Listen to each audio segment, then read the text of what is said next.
রফিকুল ইসলাম বাচ্চু ভাই শ্রীপুরের গণমানুষের প্রার্থীতে রূপান্তরিত হয়েছেন। শ্রীপুরের সর্বস্তরের লোক আজকে অধ্যাপক ডাক্তার এস.এম. রফিকুল ইসলাম বাচ্চু ভাইকে 12ই ফেব্রুয়ারি ধানের শীষ প্রতীকে ভোট দেওয়ার জন্য উৎসুক হয়ে অপেক্ষা করছেন।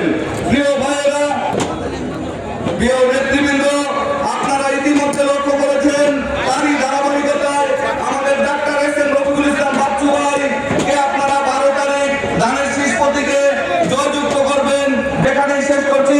বাংলাদেশ জিন্দাবাদ, বাংলাদেশ জাতীয়তাবাদী যুবদল জিন্দাবাদ, শহীদ রাষ্ট্রপতি জিয়াউর রহমান, দেশনেত্রী বেগম খালেদা জিয়া অমর হোক, আগামী রাষ্ট্রনায়ক তারেক রহমান জিন্দাবাদ, ডাক্তার এস.এম. রফিকুল ইসলাম বাচ্চু ভাই জিন্দাবাদ, ধানের শীষ জিন্দাবাদ।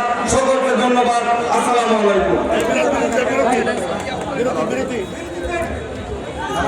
নামাজের জন্য 10 মিনিটের বিরতি।